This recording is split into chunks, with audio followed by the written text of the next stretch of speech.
할렐루야. 우리 귀하고 복된 주일입니다. 예배의 자리에 나오신 성도님들을 환영하고 축복합니다. 우리 곁에 계신 분들을 바라보시면서 우리 밝은 표정으로 또 반갑게 두 손 들면서 인사하겠습니다. 잘 오셨습니다. 반갑습니다.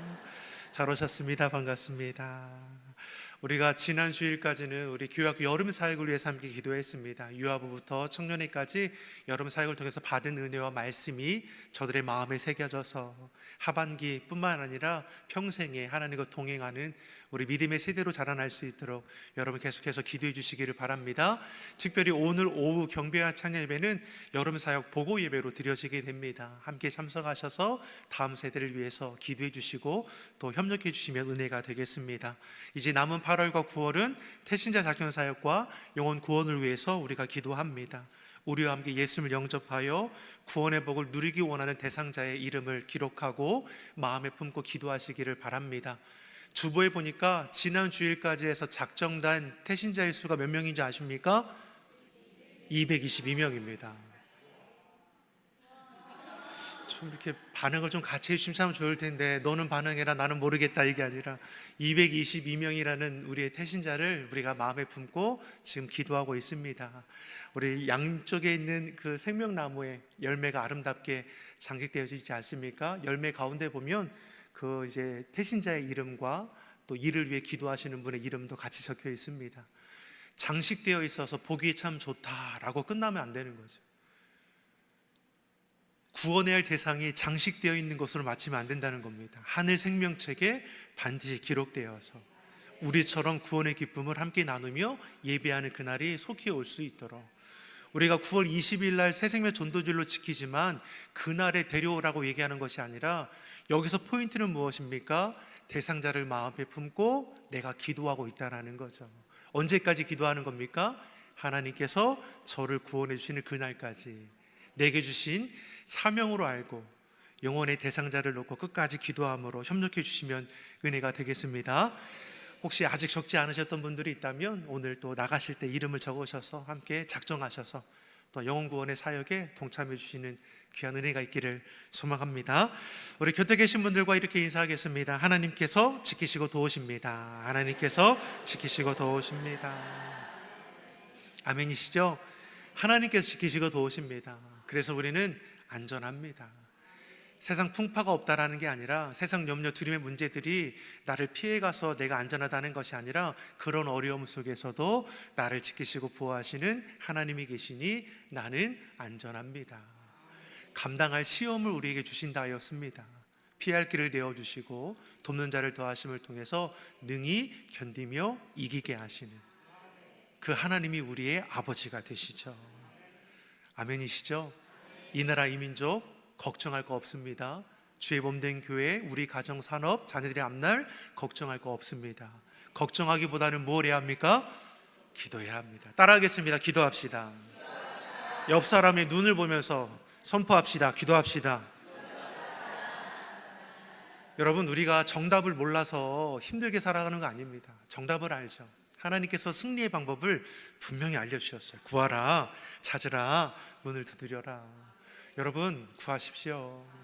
찾으십시오. 문을 두드리십시오. 어떤 것으로? 하나님을 신뢰함으로, 믿음으로 구하고 찾는 자들의 그 삶의 모든 자리에 예비하신 합당한 은혜를 더하심을 믿습니다. 오늘 본문에 보면 다윗이 하나님께 구합니다. 근데 오늘 본문의 시편 38편의 그 시편을 분류해 보면 참회 시입니다. 여러분, 참회 시가 뭡니까? 나의 죄를 자복하여 하나님께 용서를 구하는 거죠. 하나님, 내 죄를 용서해 주시옵소서.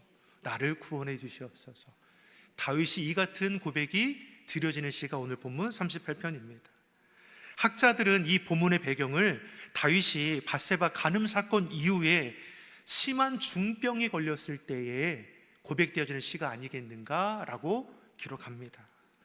본문의 말씀 구절 구절을 보면 다윗이 고난 중에 얼마나 어려웠는지가 단어 하나하나마다 다 묻어납니다. 책망, 분노, 징계, 무거운 짐, 상처, 악취, 슬픔, 피곤, 불안, 신음, 탄식, 쇠함, 올무, 실족, 근심, 구절마다 이러한 고통과 신음의 말씀들이 고백되어졌다라는 것이죠.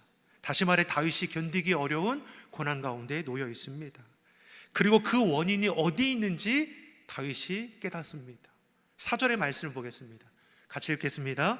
내 죄악이 내 머리에 넘쳐서 무거운 짐 같으니 내가 감당할 수 없나이다. 아멘. 다윗이 뭘 고백합니까? 내 죄악이 내 머리에 넘쳐 무거운 짐 같습니다. 다시 말해 중한 질병 가운데 고통에 신음하는 다윗이 왜 이 같은 어려움이 내게 찾아왔는가라고 돌아보니까 그 원인이 어디에 있습니까? 내게 있습니다. 내 죄로 인함이라 고백되어지는 것이죠. 사랑하는 성도 여러분, 죄의 문제를 사람의 힘과 노력으로 어떻게 이길 수 있겠습니까? 성경의 죄의 삭은 사망이라 분명히 가르칩니다. 죽음으로써 갚아야 한다는 거죠.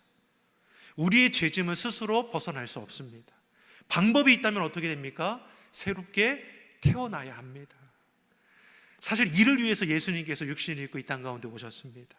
우리 죄를 대속하신 예수님을 내 삶의 주인으로 영접하면 우리는 주님 안에서 새롭게 태어나죠.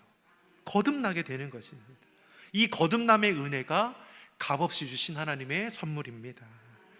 이것은 행위에서 난 것이 아니라 누구든지 자랑할 수 없는 것이죠. 우리의 자랑은 우리를 끝까지 사랑함으로, 용서함으로 우리를 품에 안아주시는 하나님밖에 없습니다. 저 한번 따라하겠습니다. 나의 자랑은 하나님밖에 없습니다. 아멘이시죠? 여러분, 우리의 자랑은 하나님밖에 없습니다. 다윗이 어찌할 수 없는 고통 속에서 신음하며 하나님의 용서와 구원을 간절히 구하며 하나님밖에 없음을 선언하고 있습니다. 1절을 보면 다윗이 얼마나 고통에 신음하는지 주의 노하심으로 나를 책망하지 마소서, 주의 분노하심으로 나를 징계하지 마소서. 다윗이 이 고통에 신음하는 그 원인이 자기 죄가에 있고 혹 이 고통이 하나님으로부터 오는 것이 아닌가 하며 하나님께 구원을 호소하고 있습니다. 우리가 이 땅을 살아가면서 만나는 환난과 고통은 세 가지로 우리가 구분해 볼 수 있습니다. 세상이 주는 환난이 있습니다. 두 번째는 죄로 인한 환난과 고통이 있습니다. 세 번째로는 우리를 연단하게 해주시는 환난도 있습니다. 첫째로 세상에 주는 환난은 어떤 환난입니까? 예수님께서 제자들에게 가르쳐 준 환난입니다. 너희가 세상에서 환난을 당할 거라는 거죠. 믿음을 지키기 위해서 하나님의 자녀된 자로 이 땅을 살아가다 보니까 어떻습니까? 세상과 부딪히는 어려움의 문제들이 있다라는 것이죠. 근데 이 같은 어려움은 예수님이 뭐라고 말씀하십니까? 내가 세상을 이긴 것처럼 너희도 세상을 이길 것이라고 우리에게 가르쳐 주셨습니다. 세상을 이기신 예수 그리스도의 승리가 곧 믿는 저와 여러분의 승리인 줄 믿습니다. 그래서 믿는 자는 환난과 고난을 받아들이는 자세가 중요합니다. 문제 앞에 사람을 탓하고 환경을 탓할 것이 아니라는 거죠.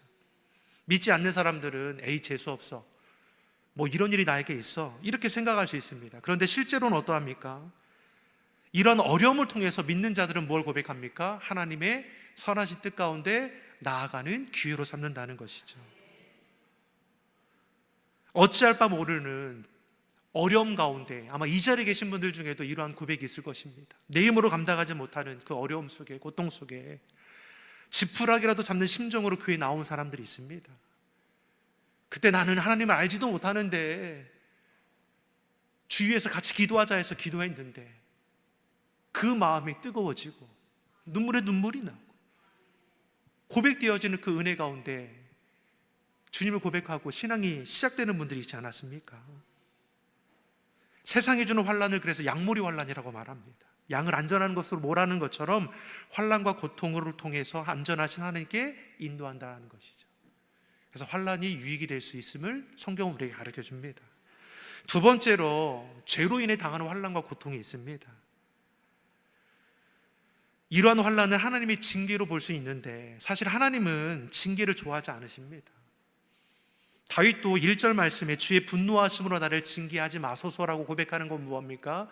자기 죄로 인해서 이러한 고통 가운데 놓여있다 여기니 하나님께서 그 징계를 거두어 주시길 기도하는 것이지, 하나님이 징계를 내려서 우리를 고통 가운데 내버려 두는 것이 아니라 죄의 결과가 이러한 고통과 아픔이라는 겁니다.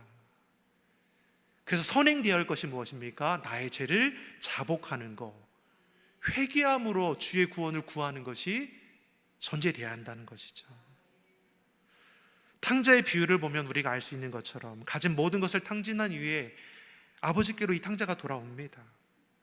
아버지는 탕자가 떠난 이후부터 한결같은 마음으로 자식이 돌아오기를 기다리지 않습니까? 아버지에게 탕자는 죄인이 아니라 여전히 사랑하는 아들입니다. 탕자가 허랑방탕하게 자기 고집과 욕심에 붙들려 가진 모든 것을 다 탕진했습니다. 결국 모든 것을 다 잃게 되었지만 결국 그로 인해서 아버지께로 돌아올 수 있었습니다. 다시 말해 환난과 고통이 우리는 징계로 볼 수 있지만 우리를 향한 하나님의 다른 사랑의 표현일 수 있다라는 것이죠. 이처럼 하나님 우리의 연약함까지도 죄된 고집까지도 선용하셔서 하나님은 우리를 새롭게 하심을 믿습니다. 세 번째로 하나님께서 우리를 보배롭게 하게 주기는 환난이 있습니다. 욥이 당하는 환난을 우리는 뭐라고 말합니까? 정금같이 단련하신 후에 하나님 앞에 나아간다 고백하지 않습니까? 예수님의 제자들이 여러 환난과 시련을 통해서 온전한 사명자로 세워진 것도 다 그 환난과 연약한 가운데서도 저를 단련하심으로 새롭게 하신 하나님의 그 훈련의 도구가 됐던 것이죠. 환난이라는 연단을 통해 우리의 신앙 안에 있는 모든 불순물들이 제거되게 됩니다. 그래서 이 땅 가운데 하나님의 자유된 자로서 하나님을 영화롭게 하고 삶의 자리마다 기쁨과 감사와 하나님 베푸신 은혜로 충만하게 되는 것이죠. 그러니 환난일지라도 기쁘게 감당할 수 있다라는 겁니다. 오늘 본문에 다윗이 당하는 환난은 어떤 당환입니까? 두 번째로 볼 수 있죠. 범죄함으로 당하는 환난입니다. 다윗은 자신의 환난과 고통의 이유가 자신의 범죄함의 비롯됨을 알고 하나님께 용서와 구원을 간절히 구합니다. 3절을 한번 읽어보겠습니다. 3절의 말씀입니다. 주의 진노로 말미암아 내 살에 성한 곳이 없사오며 나의 죄로 말미암아 내 뼈에 평안함이 없나이다. 아멘. 다윗이 환난 가운데 당하는 고통이 얼마나 극심한지, 죄로 인해 내 삶이 만신창이가 되었다라는 거 아닙니까? 4절에 내 죄악이 내 머리에 넘치나니 무거운 짐같이 내가 감당할 수 없게 되었다라고 고백하죠. 다시 말해 죄의 문제를 다윗이 해결할 수 없다라는 것이죠. 죄의 고통이 얼마나 무서운지 5절에서 7절은 이렇게 고백하고 있습니다. 같이 한번 읽어보겠습니다. 내 상처가 썩어 악취가 나오니 내가 우매한 까닭이로소이다. 내가 아프고 힘이 구부러졌으며 종일토록 슬픔 중에 다니나이다. 내 허리에 열기가 가득하고 내 살에 성한 곳이 없나이다. 아멘. 다윗이 자신이 당하는 환난과 고통이 얼마나 극심한지를 하나님께 간절하게 호소합니다. 도무지 소망을 가질 수 없는 형편입니다.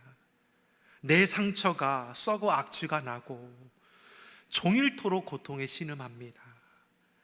성한 곳이 하나도 없고 편히 누울 수도 없습니다. 죄로 인한 결과가 이토록 무서운 것이죠.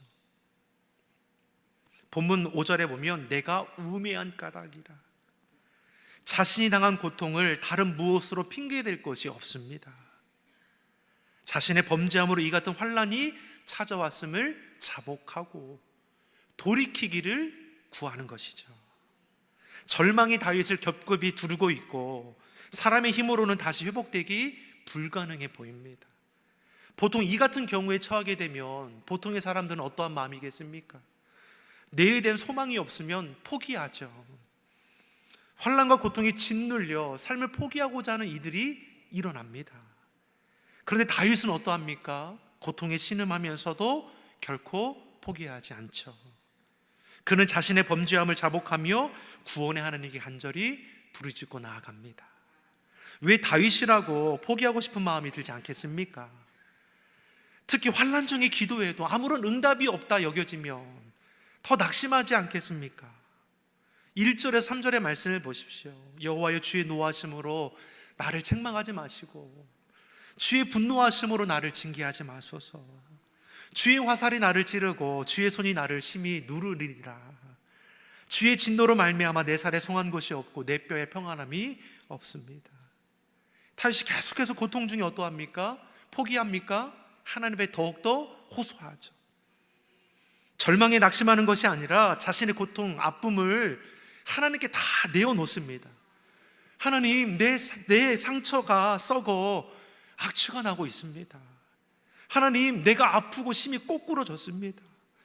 내 허리에는 열기가 가득하고 내 살에는 상한 것이 없습니다. 하나님, 내가 심히 고나고 심히 상하였습니다. 이 말은 무엇입니까? 하나님밖에는 나를 구원할 자 없습니다. 그럼에도 하나님의 은혜를 구합니다. 그럼에도 주의 사랑을 의지하죠.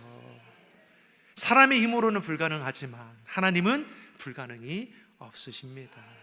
하나님이 역사하시면 절망의 자리가 소망이 될 줄 믿습니다.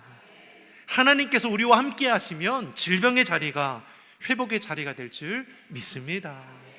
우리는 이렇게 하나님을 신뢰함으로, 믿음으로 나아가야 하는 것이죠. 본문 9절을 보면 내 힘으로 감당하지 못할 고난을 이길 방법이 무엇인지 다윗이 고백하지 않습니까? 9절을 같이 보겠습니다. 주여, 나의 모든 소원이 주 앞에 있사오며 나의 탄식이 주 앞에 감추이지 아니하나이다. 아멘. 주여, 나의 모든 소원이 누구에게 있습니까? 주님께 있습니다. 하나님 앞에 드리는 우리의 기도는 불가능의 상황과 절망을 극복해 주는 해답이 되는 것이죠. 성도가 기도할 수 있는 한 절망할 이유가 없습니다. 아멘이시죠? 은혜 찬양 가운데 기도할 수 있는데, 이 찬양이 있습니다. 기도할 수 있는데 왜 걱정하십니까? 기도하면서 왜 염려하십니까? 기도할 수 있는데 왜 실망하십니까? 기도하면서 왜 방황하십니까? 참 놀라운 고백 아닙니까? 이 찬양을 쓰신 분이 누군지 모르지만 참 고통 가운데 신음하지만 이 다윗과 같은 마음으로 쓰지 않았을까? 사랑하는 성도 여러분, 기도할 수 있는데 왜 걱정하십니까? 왜 실망하십니까? 아니, 기도하면서 왜 염려와 방황이 끊어지지 않습니까?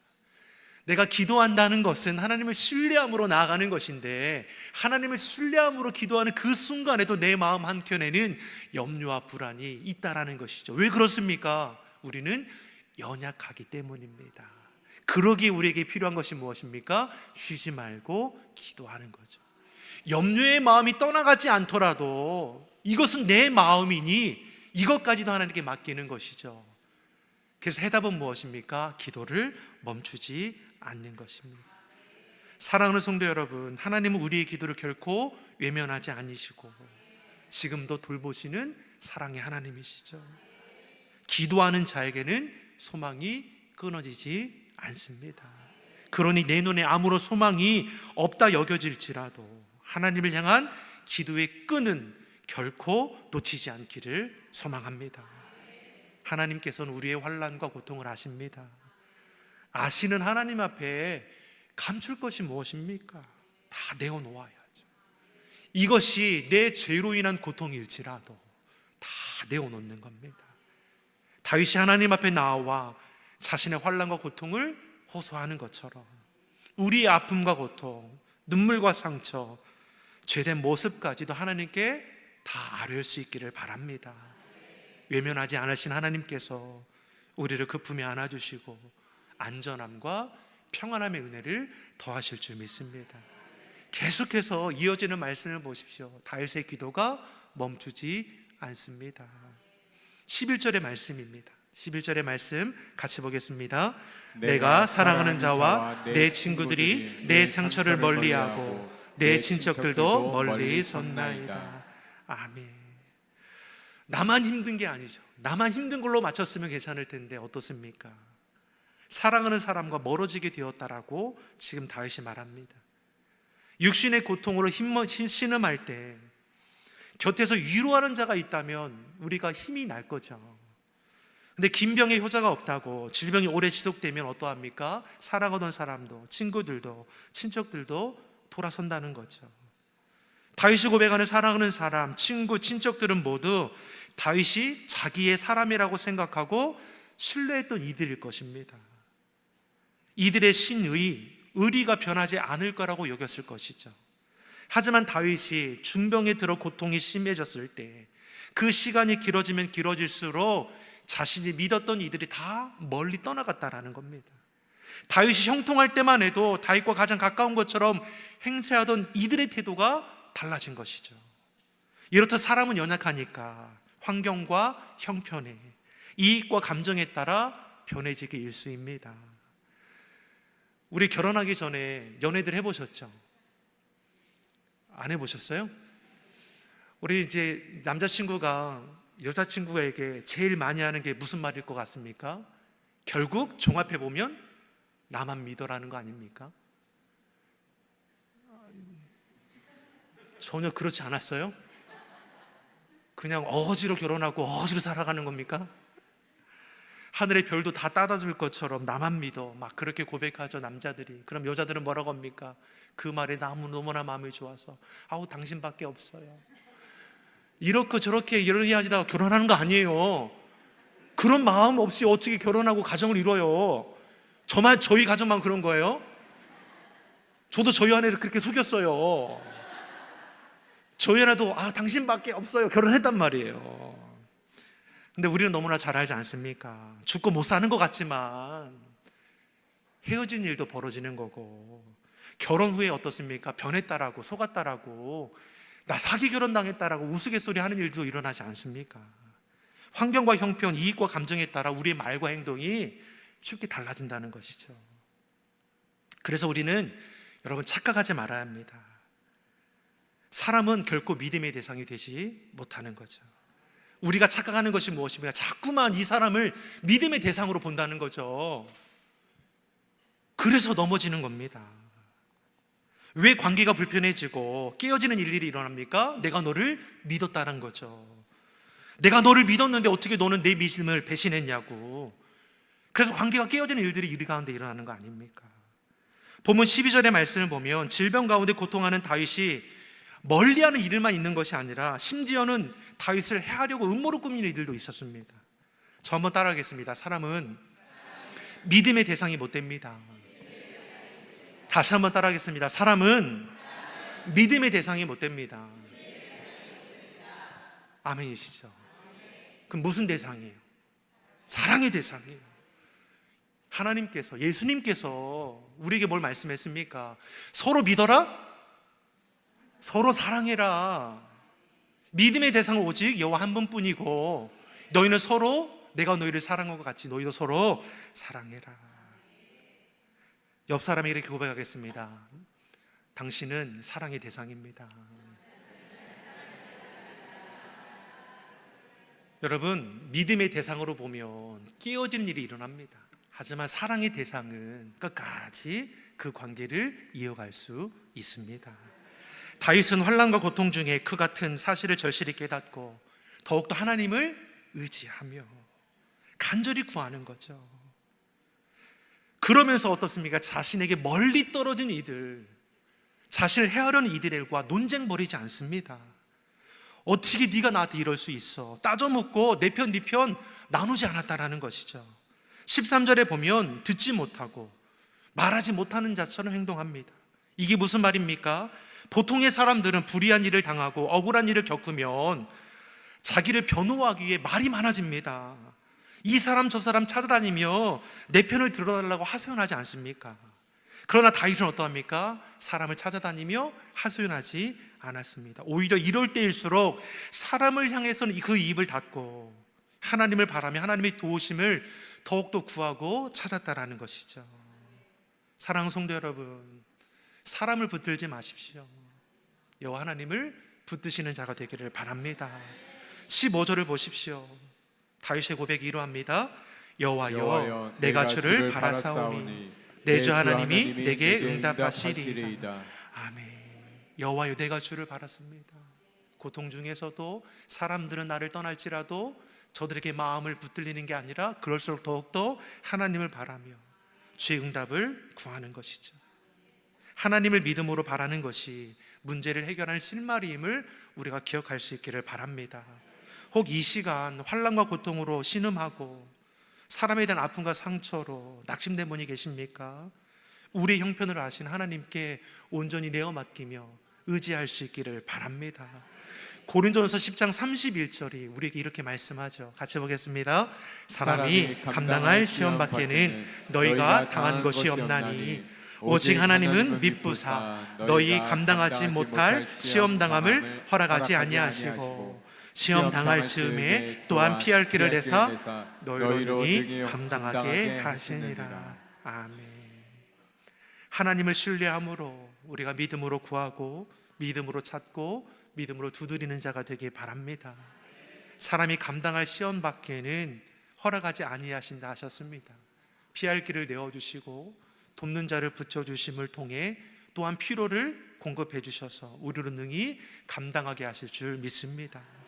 그 은혜로 우리 한 주간 살아갈 때 내가 사람을 의지하고 믿음의 대상으로 보는 것이 아니라 여호와 하나님만을 우리가 믿고 의지하고 서로 사랑함을 통해서 내게 허락하신 그 삶의 자리에서 주의 은혜와 사랑이 아름답게 열매 맺기를 좋으신 예수님의 이름으로 축원합니다.